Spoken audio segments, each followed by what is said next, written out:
नमस्कार दोस्तों, मैं स्टूडेंट प्रोफेसर डॉक्टर अंतिम आप सबका बहुत बहुत स्वागत करती हूँ आपके चैनल HN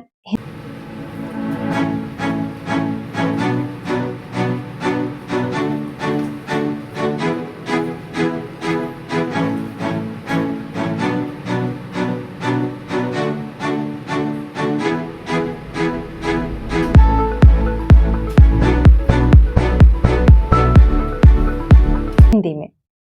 तो हम यूनिट फर्स्ट खत्म कर चुके थे और यूनिट सेकंड में हमने हिंदी साहित्य का इतिहास पूरा पढ़ लिया है। हिंदी साहित्य के इतिहास आपके शुरू से इतिहास लेखन से लेकर के आधुनिक युग तक, आधुनिक युग के एकदम चरम सीमा तक हमने पढ़ और समझ लिया है। अब आज के वीडियो में हम पढ़ेंगे गद्य साहित्य का विकास। गद्य साहित्य का विकास हम देखते हैं कि हिंदी साहित्य का विकास जो चलता है ना, उसी के पैटर्न पर हिंदी गद्य साहित्य का विकास भी चलेगा। हिंदी गद्य साहित्य का विकास। हिंदी गद्य साहित्य के विकास को अलग से पढ़ना इसलिए जरूरी है क्योंकि हिंदी गद्य साहित्य का विकास कह सकते हैं उद्भव जो है वो मैक्सिमम जो विधाएं हैं उनका उद्भव आधुनिक काल के बाद हुआ।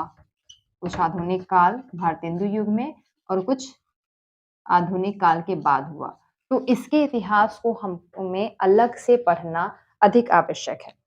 इस क्रम में कई सारी विधाओं के हम पढ़ेंगे, जैसे उपन्यास पढ़ेंगे, कहानी, नाटक, आलोचना,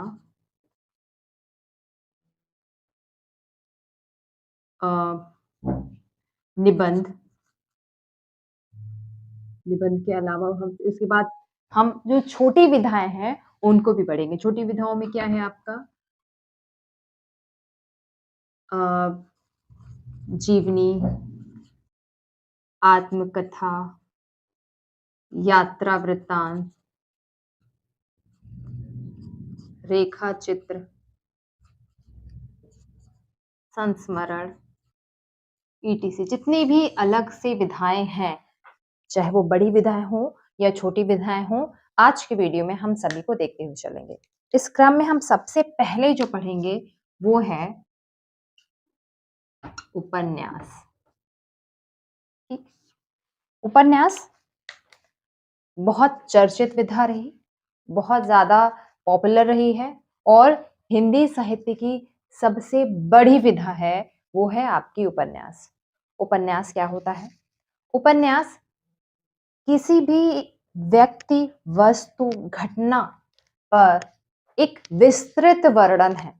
यह किसी व्यक्ति को केंद्र में रखकर के भी लिखी जा सकती है, किसी घटना को भी,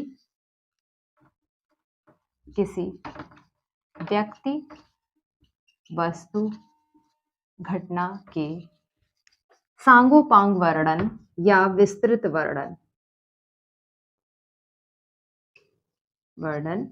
या विस्तृत वर्णन है। ठीक है, इसमें हम देखते हैं कि एक कथा चलती है और उसके साथ साथ एक उपकथा भी चलती है। कथा और उपकथा मतलब एक कथा है जो मुख्य कथा है, पूरे समय चलती रहेगी और उसके इर्द गिर्द कुछ छोटी छोटी उपकथाएं भी चलती हैं जो कि मुख्य कथा को आगे बढ़ाने का भी काम करती हैं। उपन्यास को बंगला में कादम्बरी भी कहते हैं। उपन्यास को ही कादम्बरी भी कहते हैं। तो कभी कभी पूछता है मराठी में इसे कादम्बरी भी कहते हैं। तो कभी कभी प्रश्न आता है कि कादम्बरी किस विधा को का नाम है या किस विधा को कहते हैं, तो आप समझ सकते हैं कैसे कहते हैं। कादम्बरी उपन्यास को कहते हैं, ऐसे कहानी को भी कहते हैं। हम शुरुआत करेंगे उपन्यास से। उपन्यास का शुरुआत कब से होता है? अब ये बात इम्पोर्टेंट आ जाती है कि उपन्यास का प्रारंभ कब से है। हमने देखा कि मैक्सिमम विधाएं आधुनिक काल की ही देन है। ऐसे में उपन्यास का भी शुरुआत जो होगा वो इसी आधुनिक काल के भारतेंदु युग से होता है। ठीक है, प्रारंभ भारतेंदु तेंदु युग। ठीक है। और उपन्यास के जो प्रवर्तक हैं, विधा प्रवर्तक कौन है?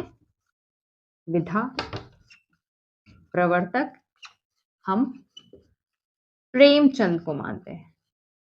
इसलिए जब हम उपन्यास का विभाजन करते हैं, उपन्यास के कालों का विभाजन करते हैं, तो हम प्रेमचंद को ही केंद्र मानकर करते हैं। ठीक है। किस किस क्रम में विभाजित होता है? यह है आपका प्रेमचंद पूर्व, प्रेमचंद युग, एक तो प्रेमचंद पूर्व युग है, प्रेमचंद युग है। उसके बाद आपका आता है प्रेमचंदोत्तर। ये तो सीधे सीधे प्रेमचंद के आधार पर हमने ये 3 डिवाइडेशन कर दिए। ठीक। अब अगला है, ये हम विधा प्रवर्तक ऊपर ले देते हैं।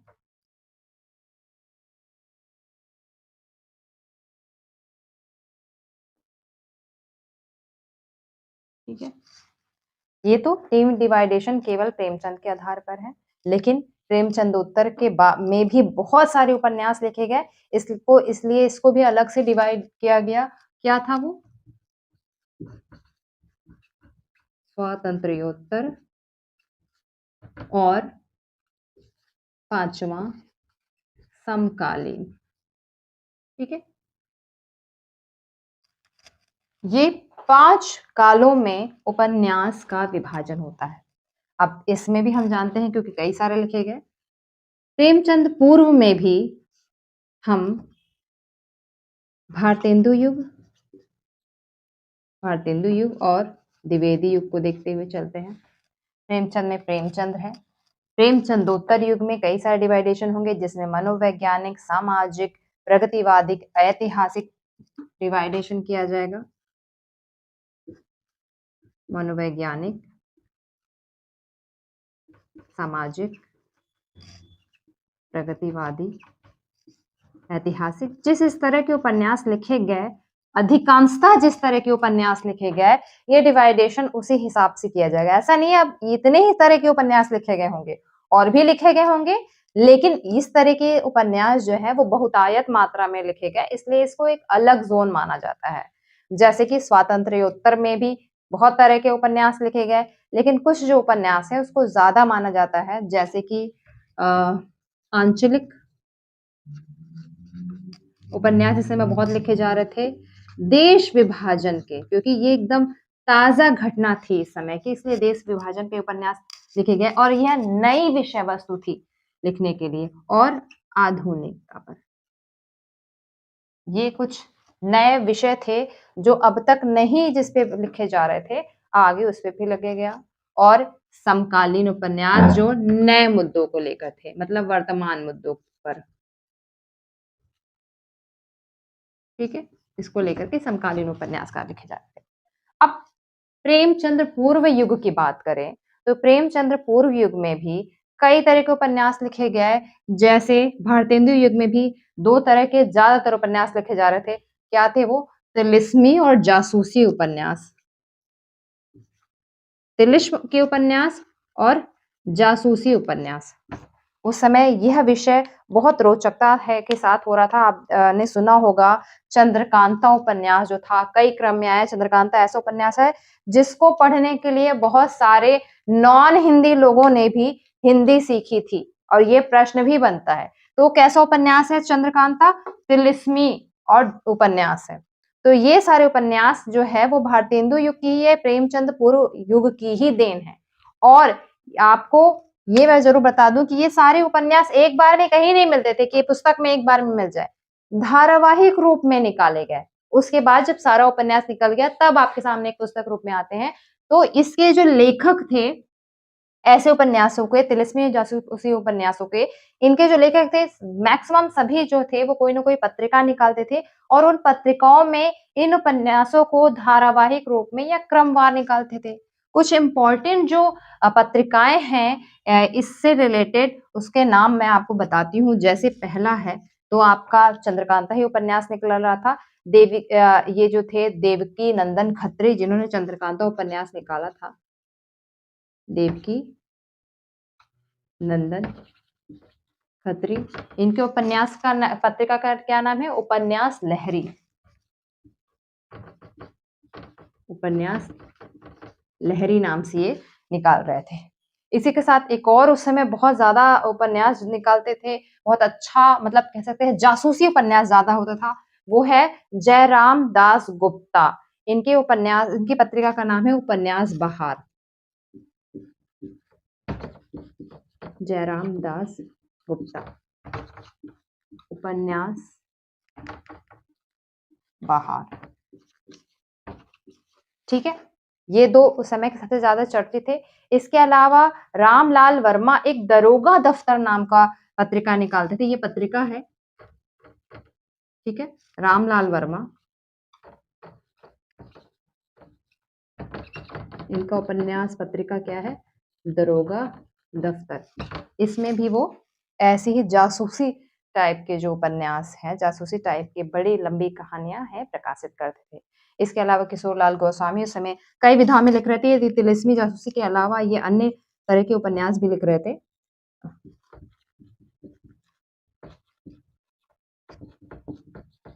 गोस्वामी, उनकी पत्रिका का नाम है उपन्यास। ये सीधे सीधे कभी कभी यही पूछा जाता है आपसे, ठीक है, यही अपने आप में बहुत इंपॉर्टेंट है।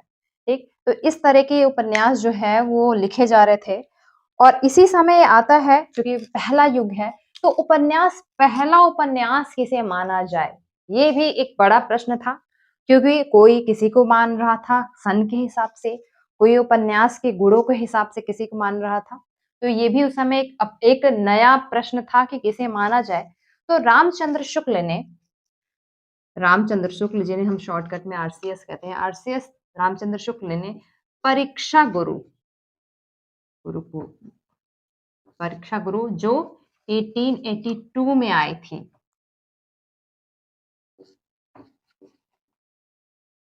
पहला उपन्यास रामचंद्र शुक्ल ने परीक्षा गुरु को माना।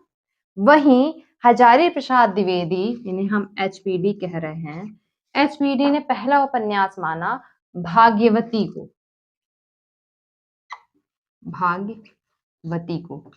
यह उपन्यास आता है 1887 ईस्वी में। कालक्रम की संख्या में तो देखें तो ये पहला है, लेकिन रामचंद्र शुक्ल के अनुसार जो उपन्यास का पूरा जो गुण होना चाहिए, जो तत्व है, वो परीक्षा गुरु में अधिक दिखाई देता है। ठीक है, इसके अलावा एक बड़े विद्वान है जिन्होंने उपन्यास कहानी पर अलग से रिसर्च किया है, गोपाल राय। इनसे भी प्रश्न पूछता है कि गोपाल राय ने किसका माना, तो इन्हें ने पहला उपन्यास माना देवरानी जेठानी की कहानी। देवरानी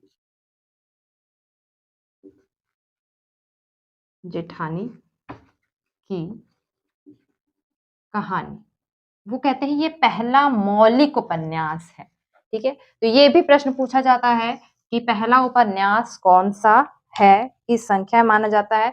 सर्वमान्य है, क्योंकि रामचंद्र शुक्ल ने परीक्षा गुरु को माना, इसलिए जब केवल किसी का नाम भी नहीं देता है कि पहले उपन्यास कौन है, और विकल्प में अगर परीक्षा गुरु है, तो परीक्षा गुरु को सही माना जाता है। कहीं ना कहीं बाद में ये सर्वमान्य माने जाने लगा। तो ये भी एक प्रश्न था। अब हम आते हैं प्रेमचंद युग, पूर्व युग से निकलते हैं, प्रेमचंद युग में पहुंचते हैं। तो प्रेमचंद युग में अब ये जो कंटेंट था ना, जो कंटेंट मनोरंजन पूर्ण जो कंटेंट हमारे सामने आ रहा था, जिसमें तिलिस्मी, अय्यारी और मनोरंजन की जो उपन्यास के जो विषय वस्तु थे, अब वो विषय वस्तु धीरे धीरे धीरे चेंज होगा, और प्रेमचंद तक आते आते यह विषय वस्तु बहुत तेज चेंज हो जाती है। अब जो उपन्यास था वो तिलिस्मी और अय्यारी और जासूसी से निकल करके आम जनजीवन, सामाजिक परिवेश, हमारे देश, हमारे गांव, आम जनजीवन में क्या हो रहा है, उसकी कथा वस्तु को लेकर के उपन्यास निकलता है। प्रेमचंद जो है अपने उपन्यास का जो विषय वस्तु है, ये ऐसे ही आम जनजीवन को अपनाते हैं। शुरू में ये प्रेमचंद काफी आदर्शात्मक लिखते थे, ठीक है, आदर्शात्मक झुकाव रहता था इनका। लेकिन समय समय के बाद ये गांधीवादी और यथार्थवादी लिखने लगे। गांधीवादी एंड यथार्थवादी। प्रेमचंद के सभी उपन्यास बहुत फेमस है, सबसे प्रश्न पूछता है, ठीक है, तो सबको देख करके ध्यान से चलना है। प्रेमचंद के उपन्यासों का क्रम पूछ लेता है, उनकी विषय वस्तु पूछ लेता है। तो प्रेमचंद का जो पहला उपन्यास है, ये भी पूछता है कि पहला उपन्यास क्या है। शुरू शुरू में तो वो उर्दू भाषा में लिखा करते थे। प्रेमचंद ने शुरुआत की जितनी भी रचना है, चाहे वो कहानी हो गई, उपन्यास हो गई, वो उर्दू भाषा में लिखी है। उसके बाद उन्होंने हिंदी में लिखा और बहुत सारे अपने उर्दू उपन्यासों का अनुवाद भी हिंदी में किया है, तो उस पर भी प्रश्न बनता है। पहला उपन्यास कौन है? पहला हिंदी उपन्यास की बात करें प्रेमचंद का, तो है देवस्थान रहस्य। देवस्थान रहस्य इनका पहला उपन्यास है। इसको आप इधर देख लेंगे, हम यहाँ देखते हैं, ठीक है, देव स्थान रहस्य, ठीक है। अब अगला इनका इंपॉर्टेंट कौन सा उपन्यास है? प्रेमा। ये सारा उपन्यास एक बार लिखा जा चुका है, अब फिर दोबारा लिखते हैं। अगला उपन्यास है प्रेमचंद का प्रेमा, ये सभी इंपॉर्टेंट उपन्यास है। उसके बाद है सेवा सदन, वरदान,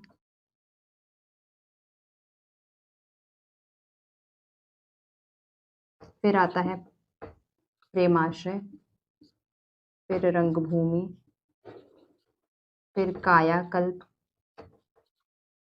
कल्प दिख रहा है, फिर निर्मला, फिर गबन, कर्मभूमि, गोदान। ये प्रेमचंद के कुछ इंपॉर्टेंट उपन्यास है जिनसे प्रश्न पूछा जाता है। अब इसमें हम लोग याद करते थे कि प्रेमचंद के देव प्रेम से सेवा का वरदान मिला, प्रेम रंग काया निर्मल, गबन कर्म गोदान हुआ। ऐसे करके आप ट्रिक्स, बहुत लोग बोलते हैं ट्रिक्स भी बनाते हैं, ट्रिक्स से भी याद करते हैं। अब ट्रिक्स की बात हो रही है तो वो आप अपने हिसाब से भी बना सकते हैं। बहुत सारे ट्रिक मैं आपसे बीच बीच में साझा करते हुए चलूंगी, लेकिन आपको जैसे भी याद होता है, इसी चीज के पहले लाइन से याद होता है। अब आपने याद कर लिया DPSV, ऐसे करके भी याद कर सकते हो, या पहले लाइन का या कोई दोहा बना करके याद सकते हो। ट्रिक वो लगभग आपके ऊपर भी होता है, आप अपने हिसाब से भी ट्रिक्स बना सकते हो, तो वैसे भी आप बना सकते हैं, ठीक है। अब हम बात करते हैं प्रेमचंदोत्तर उपन्यासों की। प्रेमचंद की जो अब यहाँ कथा वस्तु है वो और बाहर निकल करके आएगी। अब कथा वस्तु समय के हिसाब से चेंज होगी। यहाँ पे प्रगतिवादी मनोवैज्ञानिक रचनाएं होंगी। व्यक्ति का जो जो पात्र है ना, वह और उसके भीतर के मानसिकता की चल रही ऊहापोह जो है, वो इस काल में बहुत बात होती है। प्रगतिवादी रचनाएं होंगी। अब ऐतिहासिक और काल्पनिकता का समावेश भी देखेंगे। जब हजारी प्रसाद द्विवेदी जैसे लोग रचना करेंगे, उपन्यास लिखेंगे, तो इस तरह के उपन्यास आपको प्रेमचंदोत्तर में भी मिलेगा। लेखक कौन कौन है, अब इसकी मैं सारणी आपके सामने प्रस्तुत करूंगी, वो उसको आप नोट कर सकेंगे। अगला जो क्रम आता है वो स्वातंत्र्योत्तर उपन्यास है। अब चूंकि स्वतंत्रता मिल चुकी है, स्वतंत्रता मिलने के बाद देश के हाथ में क्या आता है, जैसे जैसे हमारा सामाजिक परिवेश, जैसे जैसे इस भारत का परिवेश बदलता जाएगा ना, लिखने का कंटेंट भी उसी हिसाब से चेंज होता जाएगा। अब कुछ आंचलिक उपन्यासों पर बात होगी। आंचलिक उपन्यास क्या? जब एक क्षेत्र विशेष में पूरे भारत की विशेषता का या पूरे भारत के गुणों का वर्णन किया जाए, उसे कहते हैं आंचलिक उपन्यास। उस पूरे एक क्षेत्र में ही संपूर्ण देश का वर्णन होता है, वह आंचलिक उपन्यास थे। इस समय में आंचलिक उपन्यास बहुत चलते रहे हैं। इसके फणीश्वर नाथ रेणु इस आंचलिक उपन्यास के प्रवर्तक कहे जाते हैं। उनका उपन्यास मैलांचल, जो कि आपके सिलेबस में भी है, बहुत फेमस हुआ। देश विभाजन, चूंकि एकदम ताजा तरीन घटना थी उस समय, देश विभाजन पर भी बहुत सारे उपन्यास लिखे थे। और देश जो है वह पुरातनता से निकल के आधुनिकता की यात्रा तय कर रहा था। तो जो और कंटेंट आता है वो है आधुनिकतावादी उपन्यास भी इस समय लिखे जा रहे थे। समकालीन उपन्यासों की बात करें तो समकालीन उपन्यासों में नए विषय जो भी मिल रहे थे, जैसे अब जो पात्र हैं, पात्र जो आम जन के पात्र को उन्होंने उठा लिया, उसकी बात लिख रहे थे। आधुनिकतावादी कई ऐसे वर्जित विषयों पर भी लिख रहे थे, स्त्रीवादी विषयों पर भी लिखा, दलित विषयों पर भी लिखा। समकालीन उपन्यास के पास कई सारे विषय वस्तु है। अब उपन्यास का जो वस्तु है, जो कथा वस्तु है, अब लिमिटेड नहीं है, फील्ड है, और बहुत सारे लेखक आएंगे। समकालीन उपन्यास तक बहुत सारे लेखक आएंगे जो अपने अपने उपन्यास लिखेंगे, क्योंकि अब वह बाध्यता नहीं है। अब पहले जैसे बात नहीं, अब लोगों के पास मार्ग बहुत जाते हैं, विषय वस्तु जाते हैं, पुरातनता से लेकर प्राचीन से लेकर आधुनिकता जाते हैं। यही नहीं, पाश्चात्य से भी प्रभावित होकर के अब ये समकालीन तक उपन्यास लिखे जाएंगे। तो आप इसको देखते हैं। उसके बाद हम मनाते हैं जो सारणी की किस में कौन कौन से लेखक जो हैं वो आते हैं। ठीक है, आप इसको देख सकते हैं। ठीक है, अब हम आएंगे कौन कौन से लेखक हैं।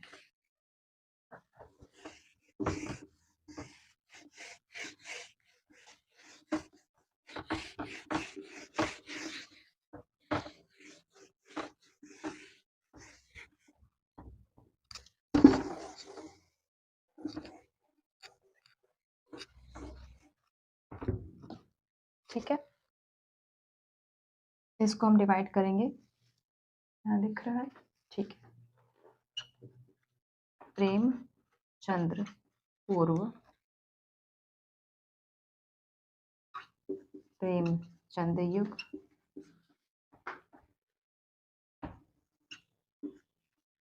प्रेमचंदोत्तर। उसके बाद लिखेंगे हम आंचलिक, आंचलिक, स्वातंत्र्योत्तर, स्वातंत्र्योत्तर, फिर समकालीन। ठीक है, अब प्रेमचंदोत्तर जो है ये भी कई भाग में डिवाइड होगा, इसको आप ध्यान से देखेंगे। हमने देखा ये सामाजिक यथार्थ का यथार्थ, फिर है मनोवैज्ञानिक, फिर आपका आएगा ऐतिहासिक, और अगला है प्रगतिवादी। ठीक है, अब प्रेमचंद पूर्व में भी को भी हम 3 भाग में डिवाइड करते हैं। पहला है सुधारवादी, दूसरा है तिलिस्म, और जासूसी। ठीक, अब इसमें हम अलग सभी लेखकों को बताएंगे कि कौन कौन से लेखक इसमें आते हैं। पहले बात करते हैं सुधारवादी में। इसमें आते हैं श्रीनिवास दास, बाल कृष्ण,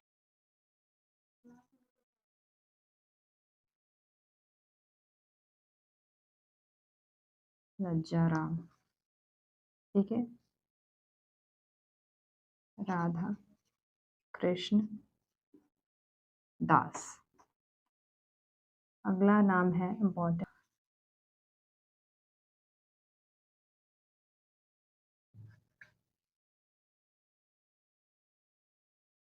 बंधु। ये आपके सुधारवादी के इम्पोर्टेंट नाम है। अब हम तिलिस्म की बात करें तो तिलिस्म में आपके आ जाएंगे खत्री। आज आप ये है देवकी नंदन खत्री, आप समझ जाएंगे। अगले आ जाएंगे आपके किशोरी लाल गोस्वामी, किशोर गोस्वामी। ठीक है, अब आ जाएंगे जासूसी में। जो जासूसी में एक जो नाम आता है वो है गोपाल राम गहमरी, पहला। और दूसरा जो नाम है वो है जय राम दास गुप्ता का। ठीक, अब हम आते हैं प्रेमचंद युग में। प्रेमचंद युग में कौन से बड़े उपन्यासकार हैं?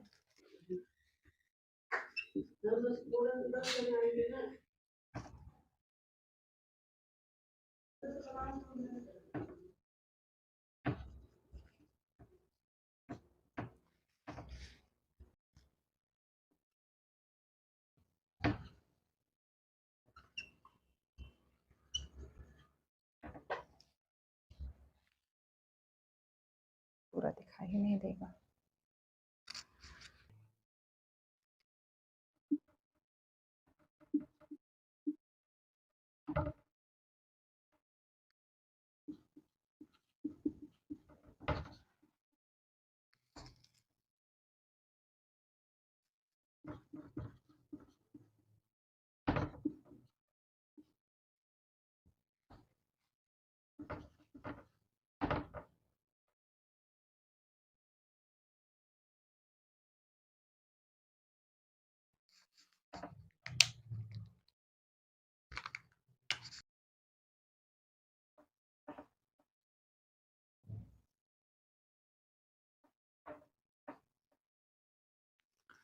तो ये कुछ इंपॉर्टेंट नाम है, आप यहाँ पे देख सकते हो। प्रेमचंद पूर्व में जिन 3 भागों में हमने डिवाइड किया, सुधारवादी, तिलिस्मी और जासूसी। प्रेमचंद युग ये डिवाइड में बांटा गया है 3, 4, 5, 6। ठीक है। प्रेमचंद पूर्व युग में सुधारवादी, तिलिस्मी और जासूसी, ये 3 भाग में इसके लेखक हैं। प्रेमचंद युग में आपके प्रेमचंद, विश्वम्भरनाथ, शिवपूजन सहाय, उग्र और इसके अलावा भी बहुत सारे बड़े लेखक थे। प्रेमचंदोत्तर को हम लोग ने 4 भागों में डिवाइड किया है। तो सामाजिक यथार्थ, मनोवैज्ञानिक, ऐतिहासिक और प्रतिवादी, जिसमें कौन-कौन से लेखक हैं, किस तरह के लेखक हैं, आप यहाँ पे देख सकते हो। आंचलिक उपन्यासकारों में रेणु इसके प्रवर्तक रहे हैं। इसके अलावा विवेकी राय और देवेंद्र सत्यार्थी अच्छे लेखक हैं। जो आंचलिक के हैं, उदय शंकर भट्ट, राही मासूम राजा, इसके अलावा भी और लेखक हैं। स्वातंत्र्योत्तर के लेखक आप देख सकते हैं, जिन्होंने स्वतंत्रता पश्चात के जो कंडीशन जिसपे हमने अभी डिस्कस किया था, उस पे लिखा, जैसे मुक्तिबोध, हरिशंकर परसाई, श्रीलाल शुक्ल के उपन्यास राग दरबारी, जो आपके सिलेबस में भी है, वो भी आप देख सकते हैं, वो बहुत इंपॉर्टेंट है। अमरकांत, मनोहर श्याम जोशी और मोहन राकेश व्यास। इसके अलावा और बहुत सारे शैलेश मटियानी वगैरह भी जो उपन्यासकार हैं, वो इम्पोर्टेंट है। ठीक है। राहुल सांकृत्यानंद भी स्वातंत्र्योत्तर में अच्छा लिखते हैं।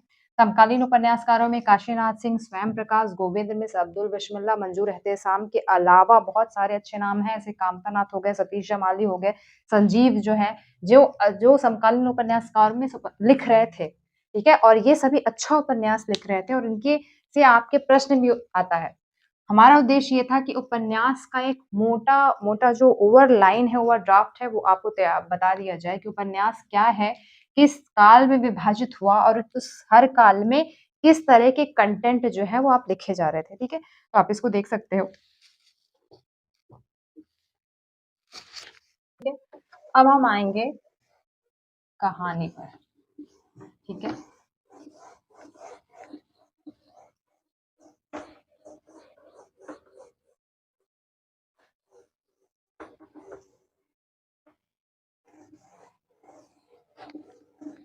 ये चार्ट बनाकर